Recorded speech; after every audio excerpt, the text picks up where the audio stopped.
Minister Philip Davis not holding back. Tonight, he calls out a local daily for what he claims is a misleading headline on the country's fiscal state. His fiery remarks straight ahead.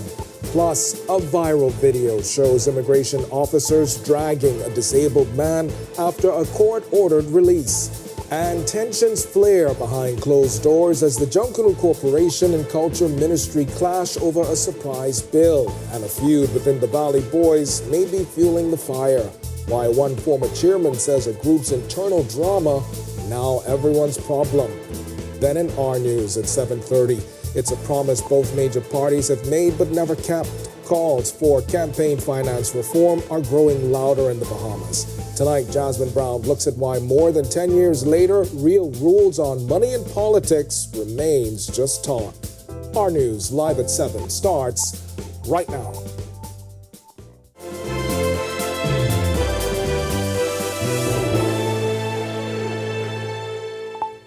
Welcome to our news live at 7. Thanks for joining us tonight. I'm Kendino Knowles. Prime Minister Philip Davis today slamming the press over a headline in a local daily that questioned his government's budget surplus projection announced during the 2025-2026 budget presentation in May. The article published in the Nassau Guardian entitled "PM Surplus Was Way Off" highlighted what it called discrepancies in Davis's comments about a strong April revenue performance, citing a surplus of $135.4 million. But the piece pointed out the Ministry of Finance's monthly fiscal report for the same period showed a $2.1 million deficit, appearing to contradict the Prime Minister's statement. When asked about the report during a contract signing at his office this morning, Davis didn't hold back. Well, that's far from the truth. How could April 25 deficit impact a surplus that I have predicted for 25-26? The surplus is predicted for 25-26. April 25 will impact what we call the 24-25 fiscal year. Davis's strong rebuke comes as the political season heats up with general elections on the horizon. The Prime Minister demanded a public apology from the newspaper, accusing it of misrepresenting the facts. He also warned journalists to avoid what he called political bias. I would expect responsible journalists to look at what the facts are. When people don't understand and just be misled by political mischievousness, and that's what it is. Because it's a complete misrepresentation. You need to look at what I said. Meanwhile, a formal complaint has been filed against Guardian Radio by the Office of the Prime Minister, alleging potential breaches of broadcasting standards. In a letter to IRCA CEO Carlton Smith, Communications Director Latrell Ramming formally requested a review into whether Guardian Radio has violated IRCA's code of practice, specifically regarding fairness, accuracy, and independence in its public affairs coverage, particularly political commentary and analysis. The complaint stems from recent appearances by Free National Movement Public Relations Representative Earl Thompson, who served as a substitute host on Live Off the Record with Zhivargo Lang and Talking Heads with DJ Naughty. Ramming says those appearances raise serious concerns about the objectivity and impartiality of Guardian Radio. The complaint asks IRCA to determine whether any code provisions were breached and whether adequate editorial controls are in place to ensure compliance with content standards. He says going forward, OPM will exercise the full scope of IRCA's rules to report any breaches related to political bias or headline misrepresentation. Well, immigration officers dragged a disabled Jamaican man across Shirley Street on Wednesday after a judge ordered his immediate release. A video of Jervon Green's arrest has since gone viral on social media. Green, who is confined to a wheelchair, was grabbed by officers shortly after Justice Dale Fitzpatrick ruled his detention was unlawful and ordered he be released immediately. Green, who is in the Bahamas illegally, was convicted of causing dangerous harm in 2019 and sentenced to 8 years in prison. That sentence ended on February 7th. 3 days later, Immigration Minister Alfred Sears signed a deportation order, but authorities weren't able to send Green back to Jamaica before that order expired on May 11th. So as Green remained in custody, His lawyers filed a habeas corpus application. It's a legal challenge that simply requires authorities to bring a detained person before the court to determine whether their detention is lawful. And a targeted immigration operation dubbed Morning Glow led to the apprehension of 17 Haitian nationals early Wednesday morning. The Department of Immigration says its enforcement unit carried out the exercise between 3 and 6 a.m., focusing on areas in central New Providence, including Padolio Street, Aeneas Court, Margaret Avenue, and Lincoln Boulevard. Immigration officials say 6 women and 11 men were taken into custody for immigration-related offenses, including overstaying. They were reportedly transported to Carmichael Road Detention Center for processing. Well, tempers flared behind closed doors Wednesday night as officials from the Ministry of Youth, Sports and Culture met with Junkanoo Corporation of New Providence just hours after JCNP pulled the plug on all Junkanoo-related activities. The meeting followed public uproar over the sudden release of the proposed National Junkanoo Authority bill, a move that blindsided JCNP and sent shockwaves through the Junkanoo community. But according to former chairman of the JCNP, Silbert Ferguson, the real issue isn't the bill, it's the deepening feud between two rival factions of the Valley Boys. Ferguson says that internal dispute has now spilled over into the wider Junkanoo scene and is being treated like a national crisis when it shouldn't be. We trash out all of our issues at the JCNP. We fight, we scrap, we throw chairs, but everybody gets out and we agree at the end of the day. This conflict is gone too far and it's affecting everybody, okay? And so what we need to do is, it's in court. We just need to stay the hell away from it until somebody settles it, and then, we can move forward. I think we are moving in the right direction, but it needs to get done as soon as it can. Now, if passed, the bill would take control of the capital's parades away from JCNP and give it to a new authority which would also manage Junior Junkanoo. Ferguson says most agree with the idea of the bill, but funding is a big worry, especially for many young Bahamians involved. And right now, that money issue hasn't been sorted. Once we understood that there is an authority, it means that somebody else takes control of all of that, okay? And so you give up your right to that, and the job now is that you sign a partnership agreement for the parades. All right, now Berthany McDermott has been following this story. He's actually got more from that recent meeting between both sides last night coming up in our news at 7:30. Well, tourism remains strong despite the impending temporary closure of Atlantis' Coral Towers, according to Deputy Prime Minister and Minister of Tourism, Chester Cooper. Answering questions by reporters for a response to the announcement by Atlantis executives, Cooper addressed the matter during a contract signing for airside works at Black Point Airport held at the office of the Prime Minister.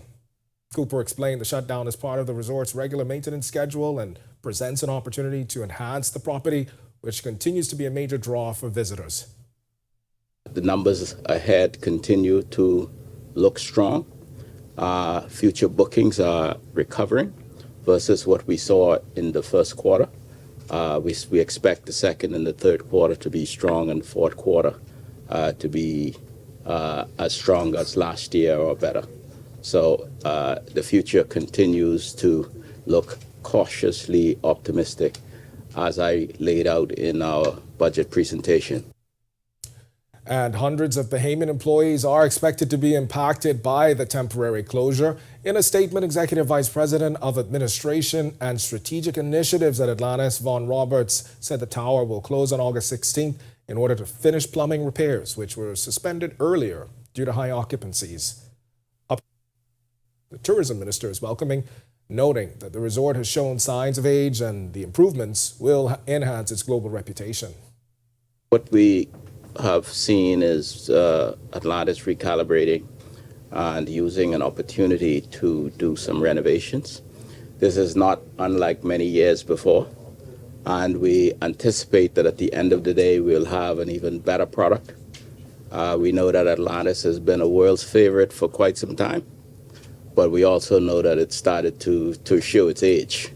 So I'm personally happy to see that this is happening, and over the course of time I think it will correct itself. All right, we've got much more to get to tonight, but for now, it's time for your first look at temperatures. Meteorologist Greg Thompson is standing by in the Weather Center. Greg? Yeah, thanks, Gideon, and a happy Thursday evening, everybody. Another warm day around the islands. Temperatures still managed to get up into the 90s. Right now, we're settling into the mid-80s. 86 degrees is our current temperature under a few clouds. We call it humid. The wind's out of the east-southeast. A little bit of a breeze, so it's helping to shave some of the temperature off. But it still feels very warm. Feels like 93 degrees on the outside. Temperatures right now around the islands, all in the mid-80s, mid to upper 80s actually. 86 across the board, across the northwest Bahamas, the exception being Governor's Harbour. You're 85 at this hour. Central Bahamas, more 85s and 86 popping up. Kemps Bay 86, Arthurstown, Cat Island, Port Nelson, all 86. 85 in Black Point, Exuma and Coburn Townsend, Salvador, Georgetown, Exuma and Deadman's Key 87. And into the southeast Bahamas, 85s. That's in Duncantown, Ragged Island, and Abrahams Bay, 86. Delectable Bay, Providenciales, Turks and Caicos Islands, 87 in Colonel Hill, Cricket Island, Matthewtown, Inagua, Deep South. We have a temperature right now of 87. Satellite radar composite, this is how things are shaping up. That moisture that was associated with that upper level low has pulled well to the west of us. Dry air mass building in behind that, courtesy of a high pressure system that's moving in from the Atlantic, tight pressure gradient across us, also creating some breezy conditions. We also have some Saharan dust out there, so it's going to be a little hazy for the next couple of days, but the temperatures will be very warm. So if you're on the outdoors, make sure you stay hydrated. That's your first look at weather. Stick with us. Look at your extended forecast is still to come. Coming up in sports, we spotlight indie baseball, and Dante Stewart shines brightest among the stars at the AAPB All-Star Game. Hey, Greg Thompson here, and thank you for watching. Be sure to hit that follow button. And if you want to see more content like this, follow all of our news social media pages. And hey, don't forget to turn on your notifications so you never miss out on the top stories from the team you already trust.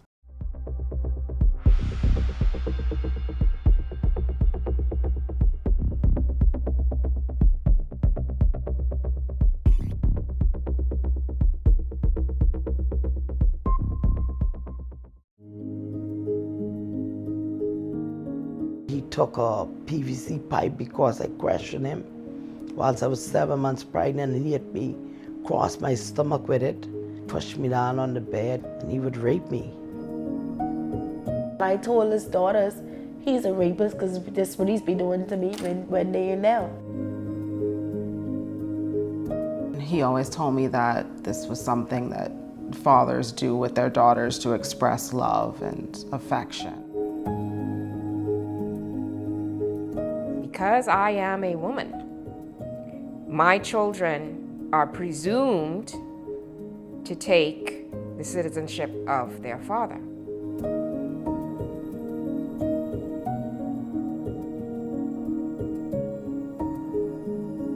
For God's sake, I mean, just morally, domestically, we are entitled to correct the problem that was done in 1972, 1973 when the Constitution was made.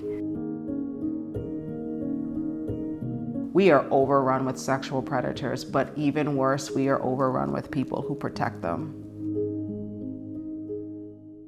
The concert is going to be dealing with how life was in the Bahamas in the past, what has changed, and what still remains the same. I'll be taking them down, I hope, not memory lane, but memory.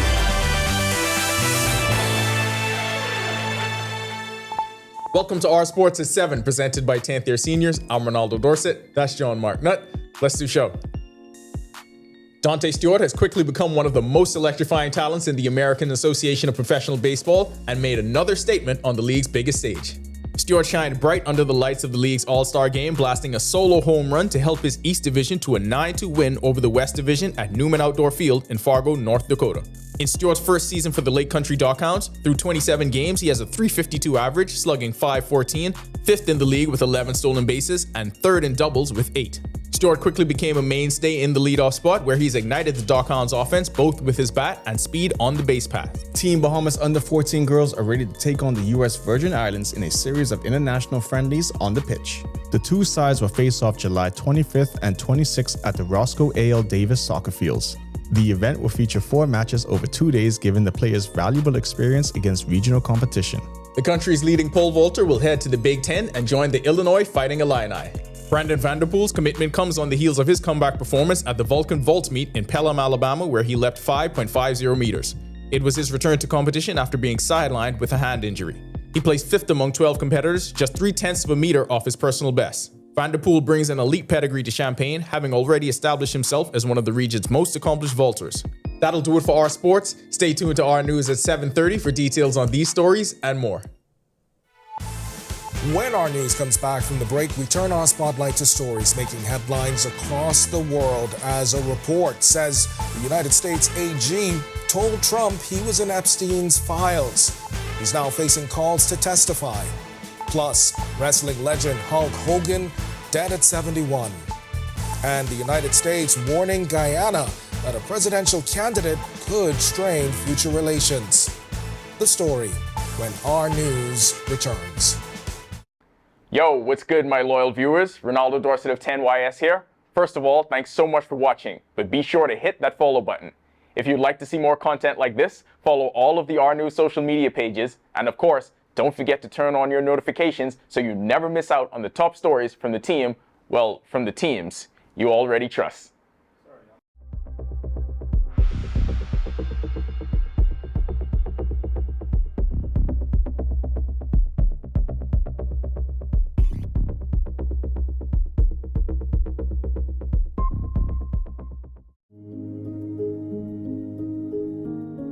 He took a PVC pipe because I questioned him whilst I was 7 months pregnant, and he hit me across my stomach with it, pushed me down on the bed, and he would rape me.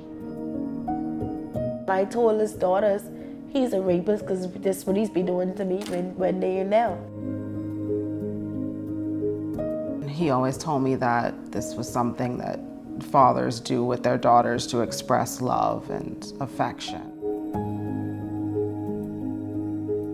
Because I am a woman, my children are presumed to take the citizenship of their father.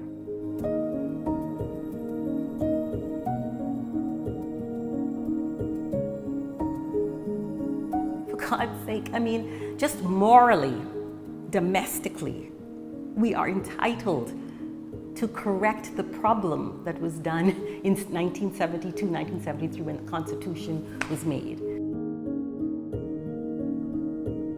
We are overrun with sexual predators, but even worse, we are overrun with people who protect them. The concert is going to be dealing with how life was in the Bahamas in the past, what has changed, and what still remains the same. I'll be taking them. This is our news. Welcome back. We turn our attention now to stories making headlines across the world.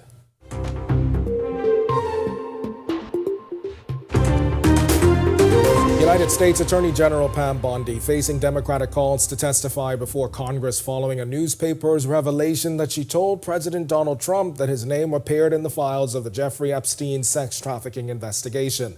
The Wall Street Journal reported Wednesday that Bondi told Trump his name was among many high-profile figures mentioned in the file, which the Justice Department this month said it would not be releasing, despite a clamor from online sleuths, conspiracy theorists, and members of Trump's base.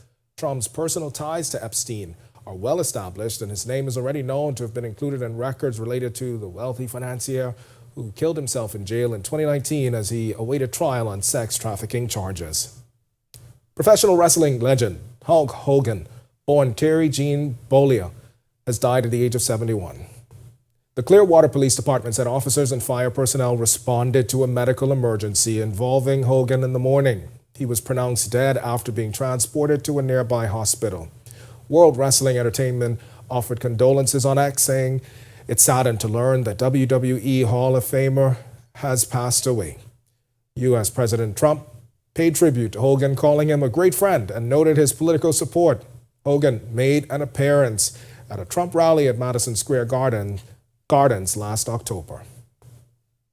U.S. Ambassador to Guyana, Nicole Theron, has raised alarm over the political aspirations of a presidential candidate currently under U.S. government sanctions. She told reporters on the sidelines of the Global Biodiversity Summit in Georgetown that the U.S. was extremely concerned about the possibility of sanctioned businessman Azrundan Mohammed being elected a parliamentarian.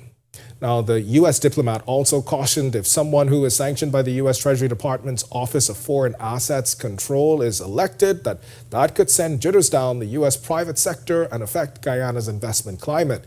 Mohammed and his father, Nizar Shell Mohammed, were sanctioned in June 2024 for allegedly evading $50 million in taxes payable to the Guyanese government on the export of more than 10,000 kilograms of gold. And Jamaica has officially joined the African Export-Import Bank, becoming the 13th CARICOM member state to sign on. The move, which was sealed during the 49th CARICOM Heads of Government meeting, opens access to an additional $1.5 billion in financing for Jamaica and Caribbean partners, bringing Afrexim Bank's total approved regional facility to $3 billion. Prime Minister Andrew Holness called it a strategic step to boost trade, investment, and development in key sectors like logistics, agriculture, and the creative industries. The president of Afrexim Bank said Jamaica's accession advances the vision of a united global Africa and deepens South-South cooperation. All right, the Bahamas National Trust, finding creative, sustainable ways to further protect one of our nation's biggest national parks. The BNT partnering with other agencies to co-launch buoys, keeping boaters away from delicate areas in order to protect marine habitats. Joshua Williams has more in tonight's Sustainability First. Bahamas First, putting sustainability first for our people and our environment. What's first for you and the planet comes first for us. Protecting our natural resources. That is one of the main goals of the Bahamas National Trust, and now the organization is finding a creative way to step up its game in doing just that. We were invited to the Bonefish Pond where they, along with team members from the Department of Marine Resources and Perry Institute for Marine Science, launched homemade buoys. Its goal? Well, Senior Park Warden at BNT Anwar Rule fills us in. Basically, our purpose out here is to build capacity in country. We have partnered with conservation partners as well as protected area managers to build these demarcation buoys, which serve as an enforcement tool because they mark the boundaries of marine protected areas. Now, there's also the option of tying anchors to these buoys that can stand in over 100 feet of water. This makes them durable for storms and other forms of bad weather. So these were made using household items. As you can see, we have PVC that makes up the main body of the structure. We use a bit of cement to cement eyeballs and a plastic base to create the cone shape that will be connected to the anchors that will keep it in place. Duran Mitchell and Dana Culmer both made their own buoys from scratch. They say seeing their creation come to life for the purpose of protecting the environment they hold dear is rewarding. It's very hands-on learning in making these demarcation buoys. It's a great skill set for us to have within our organization and to work with our partners in case they need help building these in the future. It was a great opportunity. It can come in handy in the event that other persons or other stakeholders may want to learn how to make demarcation buoys. As a ministry, we can offer that as a course, maybe, or assistance in some way. Project manager Garth Jackson says this is only the beginning as more projects like this are coming soon. And what we hope to do is to provide an opportunity to build skills in-house, to provide opportunities for training where other persons can be engaged to assist in the general upkeep of our national protected areas. Reporting for Our News and reminding you to put sustainability first, I'm Joshua Williams. Still to come in our news, today in history, find out interesting facts about the day that was July 24th. Then in our news at 7:30, cost of electricity catching the Prime Minister's attention. He says while consumption has gone up, bills have not. And we'll tell you the multi-million-dollar contract signed for Black Point Airport and runway when our news returns.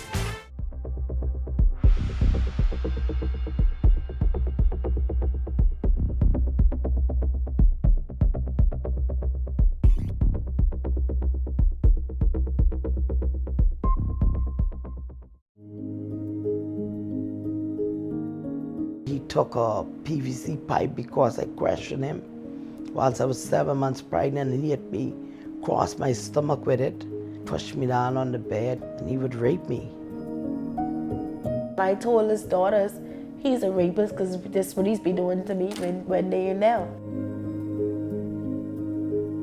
He always told me that this was something that fathers do with their daughters to express love and affection. Because I am a woman, my children are presumed to take the citizenship of their father.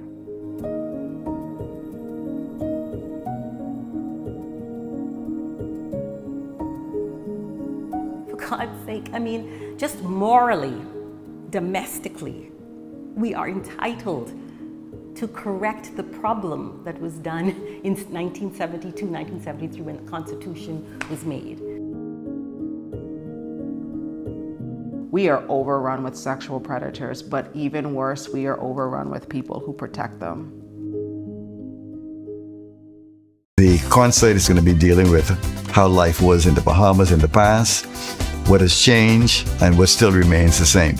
I'll be taking them down, I hope, not Memory Lane, but Memory Avenue. There's a big area we're going to be covering. Nassau, get ready for a night you simply won't want to miss. For the first time in over 40 years, experience an evening with Eddie Menace live at the Amphitheater, Nassau Cruise Port.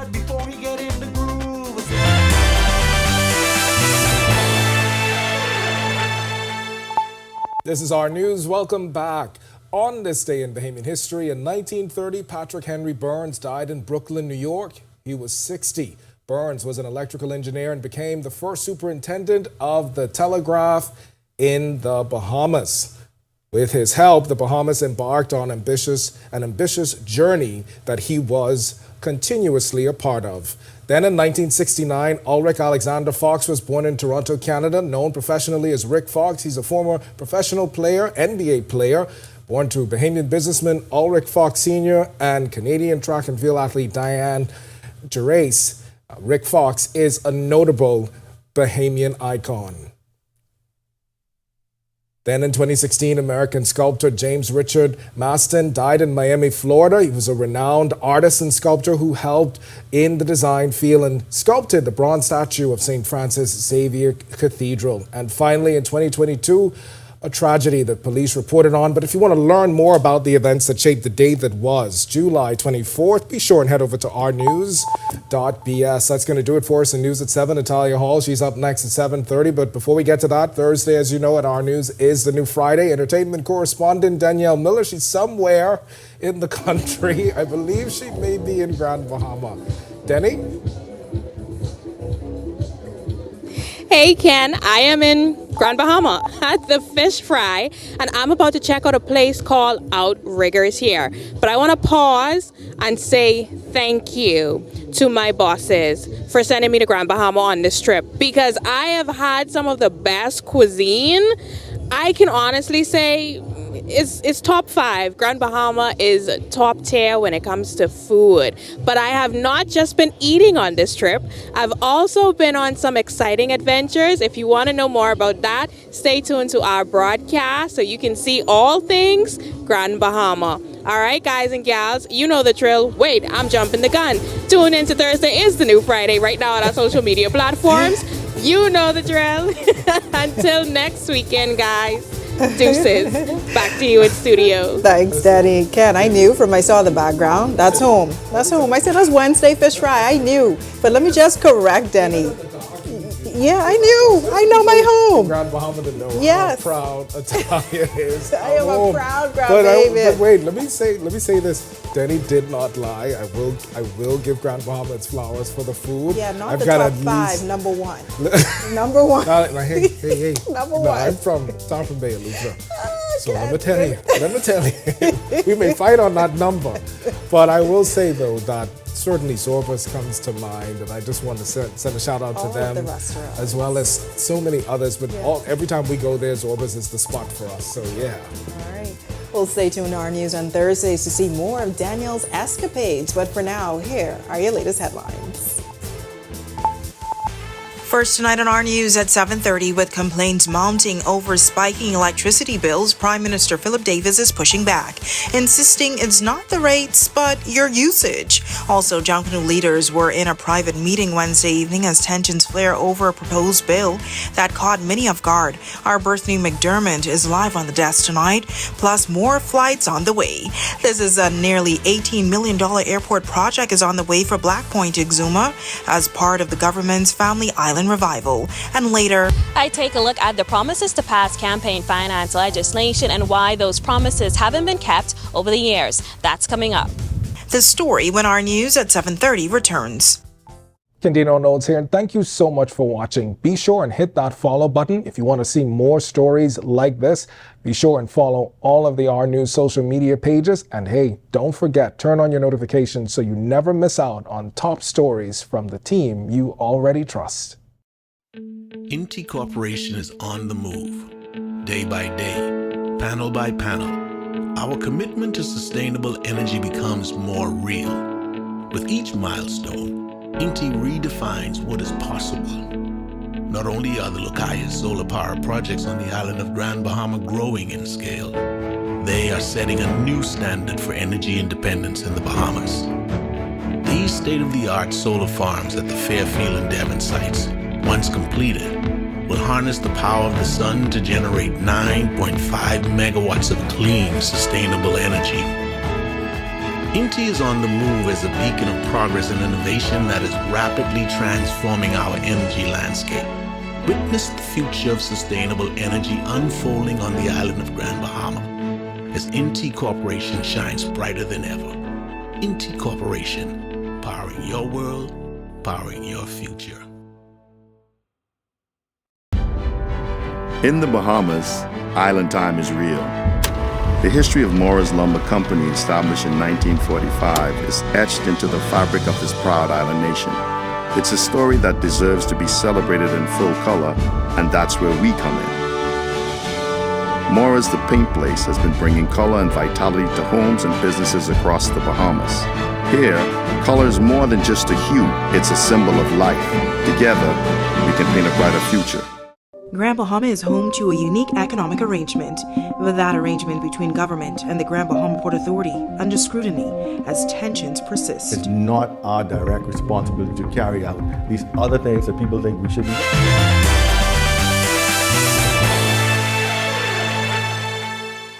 Welcome to our news. Thanks so much for joining us. I'm Natalia Hall. Amid complaints of high electricity bills, Prime Minister Philip Davis is on the defense, saying bills haven't gone up, consumption has. F&M Senator Michaela Barnett Ellis told the Tribune newspaper escalating power bills are a never-ending nightmare. Last month, the Prime Minister's office announced a new summer energy rebate program set to kick in for July bills. The fuel charge will drop to 17.4 cents and 21.4 cents per kilowatt hour, down from current rates of 18.5 cents and 22.5 cents.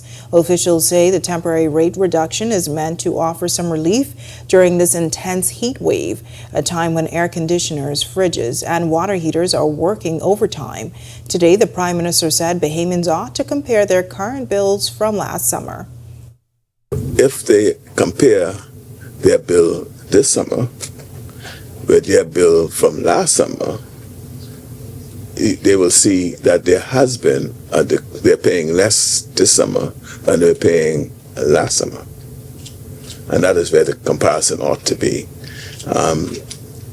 Consumption rises in the summer, and with the heat, and that is what the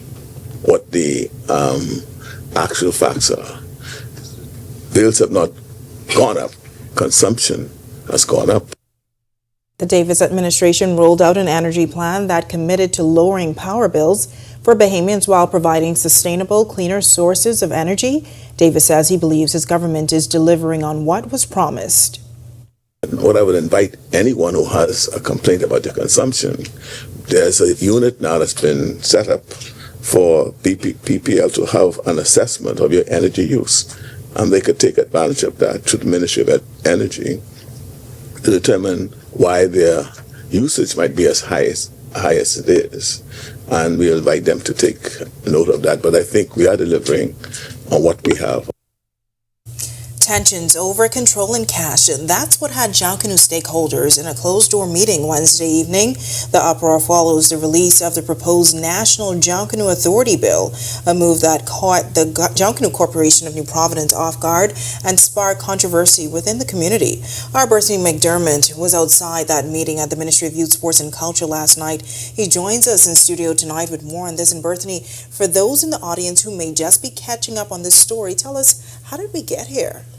Italia, it all started a few days ago when the government released that National Junkanoo Authority Bill for consultation, and according to Junkanooers, the move took them by surprise. They say it seems the government is looking to take control over that cultural event. Of course, the JCNP, as we know, currently manages those Junkanoo parades, and that, of course, is one of the issues that they met and discussed when they met last night at the Ministry of Youth, Sports and Culture. But another issue had to do with cash payment. The JCNP asking the government for a $45 million payment. That includes $26 million for A groups and about $16 million for B groups. In addition to that, there was some additional funds that would go to some of the smaller groups, the C groups, the fun groups. This all accounting for the exorbitant costs that the public usually doesn't see when we see those elaborate costumes on Bay Street. So all of this was a point of contention for the JCNP, for Junkanoo. All of this was, we understand, except for the cash, was discussed at that meeting last night. Okay, and I understand that there's a proposal on the table. What is government's position since that proposal? As it stands right now, the government is saying they are at a standstill as they look to work out the issues as it relates to that proposed bit of legislation. But as for last night's meeting, the voices were loud and could be heard outside the room as the clash continues over the draft bill that could ultimately strip the JCNP of its power. It was a slip again in communication. Things sometimes, there are persons sometimes in various organizations that might have had things slip out that should not have been out there too soon. And unfortunately, things happen in life. But at the end of the day, we believe that we have an idea on the way forward. That's how Youth, Sports and Culture Minister Mario Boleg explained what led to the standoff between his ministry and the Junkanoo Corporation of New Providence, acknowledging the release of draft legislation may have been premature. After the draft surfaced, the JCNP fired off a strongly worded letter to the minister, making their frustrations clear. Boleg says government now better understand where the JCNP is coming from. And this is a draft document. As the scriptures in the Bible, sometimes you read it and there's misinterpretation of what it is. And we clear those there, and we'll continue to discuss how we move forward as relates to the relationship with the JCNP and the Ministry of Youth, Sports and Culture, and how we look forward continue to look at this draft. As for a $45 million demand, Boleg says the matter was not discussed in Wednesday's meeting. Meanwhile, JCNP Chairman Dion Miller telling our news the meeting brought more clarity. The minister and his team reinforced his commitment to the partnership with the JCNP on the management of the parade here in New Providence, which was our chief complaint. So we will leave with a view to continue the dialogue until we are in a position where we are in full agreement with the proposed bill. While both sides say the relationship remains intact, Miller hinted at a deeper issue that continues to plague the Junkanoo community for the past 2 years. This as the ongoing rift in the Valley Boys was front and center this past season. For the past 2 years, all or most of the confusion in Junkanoo have really centered around a particular conflict in Junkanoo. And so we all have to do a better job, and we are committed to doing a better job to not allowing that particular conflict to continue to impact the community in a negative way. Now, Italia, despite that conflict, Junkanooers are still committed to finding a way forward. That was the outcome from that meeting. We understand this is the first of a series of meetings to come as they try to chart the way forward as it relates to this new bill. I know as it relates to the public who are obviously they're excited to see how this comes out, especially considering the big cultural event that is Junkanoo. While some of them say Junkanoo is the people's event and should remain in control or remain controlled by the people, others say the government should have a hand to play in terms of forming an authority that can manage Junkanoo proceedings moving forward. All right, I guess we'll just have to wait and see what the outcome will be in this case. Definitely. Interesting story. Of course, we will continue to follow it. Thanks so much for that, Berthany. Our Berthany McDermott reporting live in studio tonight. And tonight, on the record, the discussion on Junkanoo takes center stage. Host Jerome Sawyer sits down with National Junkanoo Committee leaders, Chairman Warren Andrew Pinder and Co-Chair Kishlane Smith, two key figures, to discuss the proposed National Junkanoo Authority bill that's gripped headlines all week. They say the bill has been in development for over 2 years and could shape the next chapter of this cultural tradition, but the proposed bill was unveiled without notice to some stakeholders, and that is raising questions. Smith spoke about some of the long-term benefits of having a Junkanoo authority and shared several perspectives for those who would like Junkanoo to remain as it is now. Think about, recently we suffered 3 major disasters. 2 on the island of Grand Bahama, and then a major disaster on the island of Abaco. Think about whether something like that would have happened throughout our whole archipelago. And then think about who will be there to assist us. Because if corporate Bahamas right now is helping the Junkanoos that are on those respective islands right now, and if there is no authority in place right now. Well, want to hear more from those leaders? Be sure to catch the full conversation on the Record with Jerome Sawyer, airing tonight at 8 right here on our TV.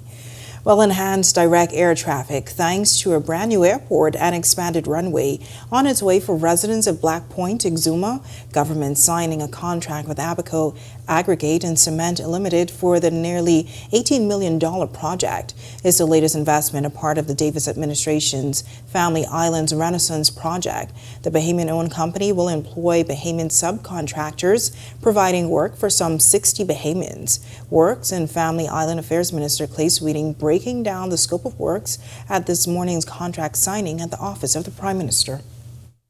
Once completed, this project will result in a 5,000-foot long by 100-foot wide ICAO compliant hot mix asphalt runway with improved airside infrastructure to support Bahamas Air's ATR 72-600 aircraft and similar sized regional jets, enabling both domestic and international connectivity.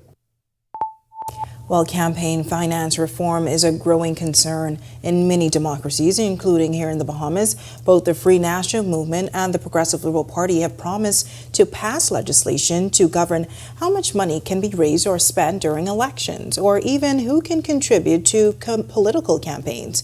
In this report, our Jasmine Brown takes a look back at how it's become an unkept promise for more than a decade. Both major political parties have promised to pass campaign finance legislation, but they've all failed to keep that promise. This despite calls from both local and international organizations. And it's also on the regional radar. Last July, Prime Minister of Dominica, Roosevelt Skerritt, said CARICOM governments were discussing campaign financing reform. So how does campaign finance legislation currently look across the region? It turns out there are varying degrees of legislation. Jamaica, Trinidad and Tobago, and Barbados have the Representation of the People Act. These laws typically cover aspects that include disclosure requirements, contribution limits, and expenditure limits. But it doesn't look like the Bahamas will see this kind of legislation anytime soon. Prime Minister Philip Davis has repeatedly said it won't be passed before the next general election. His latest comments came July 11th, when he doubled down, saying it's off the table for now. What about campaign finance legislation? Will we see that, Not see that now. It's a complete 180 from what the Progressive Liberal Party promised while in opposition. But it's not just the Davis administration that hasn't gotten the ball rolling. In 2016, 4 years after saying campaign financing in the Bahamas had sunk into repugnant and sometimes criminal levels, then Prime Minister Perry Christie said passing a law to address the issue has not been one of his administration's highest priorities. And in January 2022, then Prime Minister Dr. Hubert Minnis said his administration has 7 more years to bring campaign finance legislation, something he had promised to deliver if elected in 2017. But they were voted out of office nearly 4 years later in September 2021. That's not the last we heard from Dr. Minnis on the issue. Outside the House of Assembly last Wednesday, the former PM told reporters the public purse should help fund political parties as a part of campaign finance reform. There are political parties out there. They have challenges, etc. Don't you think the law needs to be changed where political parties receive some degree of subsidy from government? And with a general election looming, it remains to be seen if there will ever be laws and regulations governing the financing of political campaigns in the foreseeable future. Reporting for our news, I'm Jasmine Brown. All right, thanks for that in-depth report, Jasmine. Well, nice weather conditions on this Thursday evening. Wondering what else you can expect? Meteorologist Greg Thompson is in the Weather Center with your first look at weather. Greg, what can you tell us? Yeah, thanks, Natalia, and a happy Thursday evening, everybody. Another warm evening setting up for us on the outdoors. Temperatures managed to get down into the 80s. 86 is our current temperature with a few clouds. East-southeast winds at 17 miles per hour. Feels like temperature. Still a very warm 93 degrees. Satellite radar composite, the moisture associated with that upper level low has pulled into the Gulf of Mexico. High pressure is building in behind that, and that will continue to keep us a little bit on the breezy side. We also have some Saharan dust that's moving in, so it's going to be a little hazy for the next couple of days. You have any allergies, you may want to stay indoors. Also, make sure you stay hydrated if you plan on being outdoors for the next couple of days. That's a quick check on conditions around the islands. Stick with us. A look at your extended forecast is still to come. Still to come on our news, a business owner in Grand Bahama, Olivia Page, takes us behind the scenes of Freeport's rebound. Straight ahead. Also, our Grand Bahamian journey takes us to a place with striking statues, talking birds, waterfalls, and good drinks. Want to know where I'm talking about? The story when our news at 7:30 returns. Stay with us. And sooner than sooner. I have a vision for Grand Bahama, and my vision's actually bigger than my grandfather's ever was. Watch City in Focus, the story of Freeport with Italia Hall, starting August 7th, only on RTV. I see trees of green, red roses too. I see them blue for me and you, and I say to myself,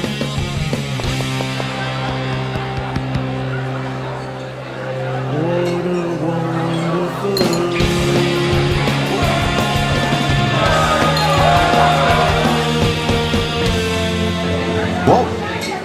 At Struckham, we're all about peace of mind. With the latest tools and technology like PestPack, managing pest control just got easier. It's simple. Log on to the portal to review past services or monitor trends. Just tap Service Reports to access detailed records and see how we're keeping your business pest-free. You can even customize permissions so your teams in maintenance and health and safety have real-time access to everything they need. With PestPack, you're in control, anytime, anywhere. Get ready to simplify pest management with just a few taps.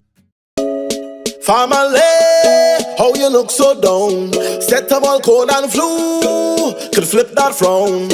All the coughing and that running nose cannot last. You must come back to work and class. Set them all gonna deal with that fast, yeah. Try set them all cold and flu, daytime and nighttime too.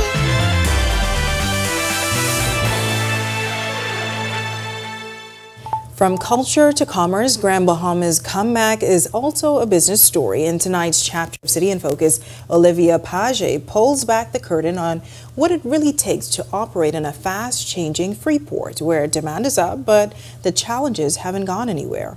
Our news anchor, Kendino Moles, has more.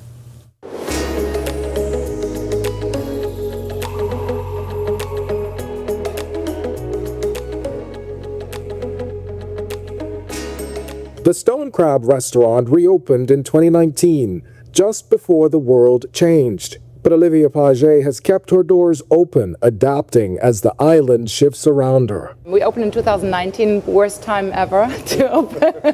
However, we made our way through. We are very resilient in Grand Bahama here. So now tourism is back, and so is the pressure. We see the need to grow staff and inventory. We do have way more people on the island right now. We have more visitors. We have a lot of people that work here now due to the projects that are ongoing, especially since last year. A lot of executive workers, and we're definitely looking for international staff and to also train our Bahamian staff into newer things. It's a balancing act between experience, culture, and expectations, especially post-pandemic. We're looking for trained staff. We have a lot of unexperienced young people.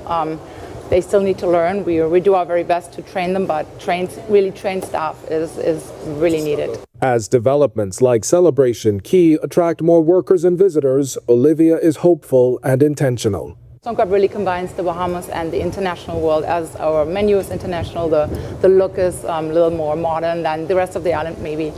This will change probably soon as we have so many more developments. She says creating more than a menu, she's building a mirror of modern Grand Bahama. That was my main focus, to try to show that this is very modern, this is very traditional. You see the thatch roof compared to the steel structure, to bring this together and show that what the Bahamas has to offer. A restaurant, she says, is rooted in resilience and adjusting to meet the moment. Reporting for our news, I'm Candino Knowles. All right, thanks so much for that, Candino. Well, Grand Bahama is the home to more than 10,000 species of plant life and is a certified wildlife habitat by the U.S. Wildlife Federation. Originally dedicated to the pioneers of Freeport in 1973, this island gem that we're about to show you was reopened in 2008 and now offers a haven for family fun and relaxation. Our Daniel Miller is on the ground and tells us more. We are talking Garden of the Groves, and it's statues like this behind me that stand out in this wonderful wildlife of love that make this gem oh so special. 12 acres of lush foliage serves as a home for an array of indigenous and migratory birds and butterflies. Park manager Marilyn Lang describes it as a natural sanctuary rooted in the island's rich history. Anyone who has not visited Grand Bahama before, is this your first time? Then you have to come to the place that's dedicated to the people who founded Freeport, and that's Garden of the Groves, named after Wallace Groves.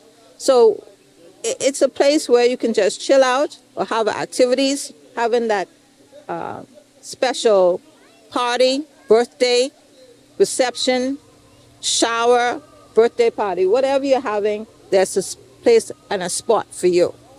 And even without a special event planned, you can still visit the park to indulge in a cold beverage as you listen to the tranquil sounds of the park's waterfall, uncover the monuments placed along the trail, or create lifetime Kodak moments with your family. John Whippy, visiting from Pennsylvania, says he was initially captivated by the gardens while doing research ahead of his trip, and says this internet discovery did not disappoint. So far, it's beautiful. We love the guy behind us, very talkative, very friendly, as well as the people. Reporting for our news, I'm Danielle Miller.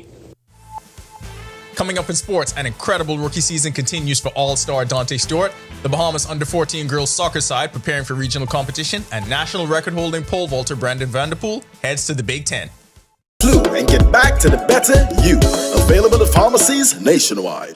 Distributed by Lowe's Wholesale Drug Agencies Limited. Step into the new era of transportation when you visit the new BYD electric showroom in the mall at Marathon. Check out the latest models, find out about the latest tech features, and feel the luxurious quality of their designs. Register for a test drive and they will pick you up right from the mall for a smooth yet powerful ride. There's also easy in-house financing and leasing options, so you can drive happily ever after in your electric BYD.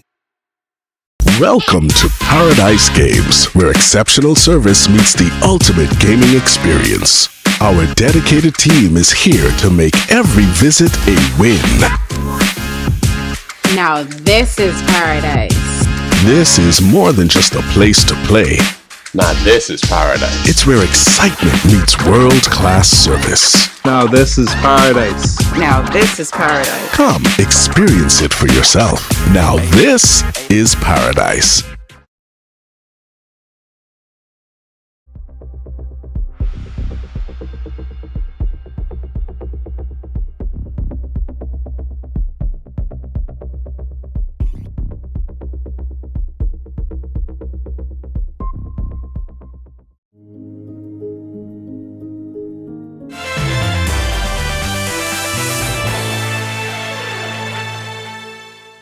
Welcome to Our Sports, presented by 10th year seniors. I'm Ronaldo Dorset. That's John Marknut. Let's do show. Dante Stewart has quickly become one of the most electrifying talents in the American Association of Professional Baseball and made another statement on the league's biggest stage. Stewart shined bright under the lights of the league's All-Star game, blasting a solo home run to help his East Division to a 9-2 win over the West Division at Newman Outdoor Field in Fargo, North Dakota. In Stewart's first season for the Lake Country Dockhounds, through 27 games, he has a .352 average, slugging .514, fifth in the league with 11 stolen bases, and third in doubles with 8. Stewart quickly became a mainstay in the leadoff spot, where he's ignited the Dockhounds offense both with his bat and speed on the base paths. Lake Country closed out the first half of the season on a run and headed into the All-Star break with a division-leading 35-24 record. At the national team level, Stewart has also represented Team Bahamas at 2 editions of the Senior Caribbean Baseball Cup. Team Bahamas under-14 girls are ready to take on the U.S. Virgin Islands in a series of international friendlies on the pitch. The two sides will face off July 25th and 26th at the Roscoe A.L. Davis soccer fields. The event will feature 4 matches over 2 days, giving the players valuable experience against regional competition. Team Bahamas will be coached by Rakia Bain and assisted by Kodisha Brown-Colberg. We expect to have our morning games be more developmental. We get girls that are not as technically and tactically strong. We look to give them the morning matches so that we give them more exposure. We're preparing for our 2026 U15 championship at CONCACAF next year, so we're really building a squad that's unbeatable. Morning matches kick off at 8:30 a.m. and evening matches kick off at 7:30 p.m. The country's leading pole vaulter will head to the Big Ten and join the Illinois Fighting Illini. Brandon Vanderpool's commitment comes on the heels of his comeback performance at the Vulcan Vault Meet in Pelham, Alabama, where he leapt 5.50 meters. It was his return to competition after being sidelined with a hand injury. He placed 5th among 12 competitors, just 0.3 of a meter off his personal best. Vanderpool brings an elite pedigree to Champaign, having already established himself as one of the region's most accomplished vaulters. The Bahamian national record holder in both the indoor and outdoor event, he began on the junior circuit where he dominated the Carifta Games with 3 consecutive titles and set a meet record at 5.30 meters in 2024. He also medaled for Team Bahamas with a silver at the Under-23 NACAC Championships and a bronze at the Pan Am Under-20 Championships. He began his collegiate career for the Samford Bulldogs, where he became a 2-time Southern Conference champion, claiming gold in both indoor and outdoor competition. Locally, fans will have an opportunity to watch Vanderpool attempt to lower his national record next month at the B3A Senior Nationals, August 1st and 2nd. That'll do it for Our Sports. This is 10YS. You know, I think Vanderpool's going to the Olympics. We have a legit chance at a pole vault superstar. Well, one would know it because you were the Sports Max historian when pole vault was going on. I saw a lot of Carifta records. RIP Sports Max. Back to the studio. When our news comes back from the break, it's Friday Junior. Wondering what temperatures you can expect for the weekend? Greg is back with your extended forecast when our news continues. Stay with us. Yo, what's good, my loyal viewers? Ronaldo Dorset of 10YS here. First of all, thanks so much for watching, but be sure to hit that follow button. If you'd like to see more content like this, follow all of the R News social media pages, and of course, don't forget to turn on your notifications so you never miss out on the top stories from the team, well, from the teams you already trust.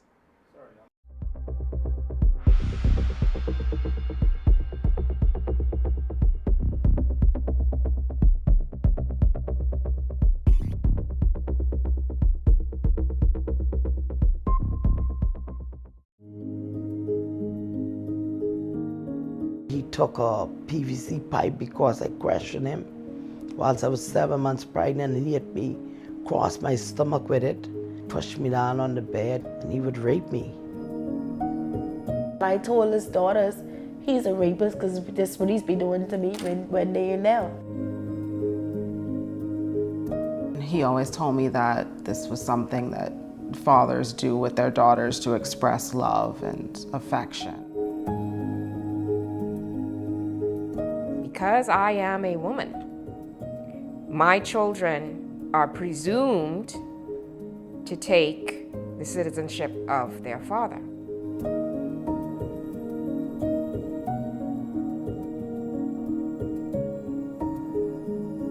For God's sake, I mean, just morally, domestically, we are entitled to correct the problem that was done in 1972, 1973 when the Constitution was made. We are overrun with sexual predators, but even worse, we are overrun with people who protect them.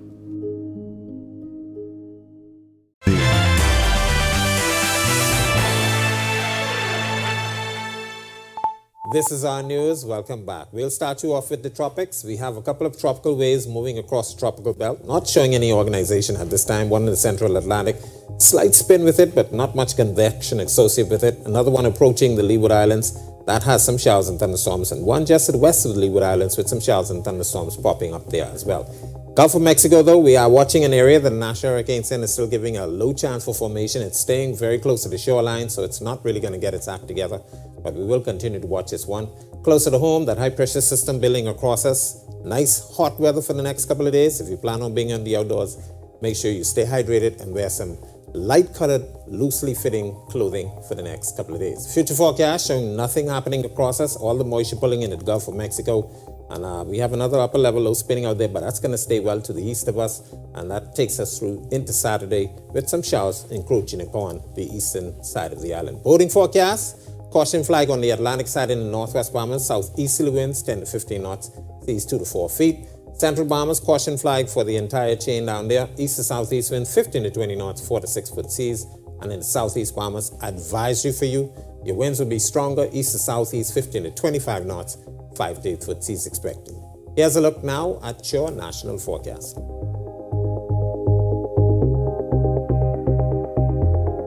In the extended forecast, mostly sunny conditions throughout the remainder of the week and into the weekend. Temperatures will be near the 90-degree mark or into the 90s. We also expect those feels-like temperatures to be approaching the triple digits. That's a look at our weather. Make it a safe night, everybody. All right, thanks so much for that, Greg, and thank you for joining us for our news tonight. On behalf of the entire team, I'm Natalia Hall. We'll see you tomorrow night. Have a great evening. On the Record with Jerome Sawyer starts right now. Hi, and thank you for watching. I'm Natalia Hall. Be sure and hit that like and subscribe button if you want to see more content like this. Click right over here. And don't forget to turn on your notifications to see more content from the team you already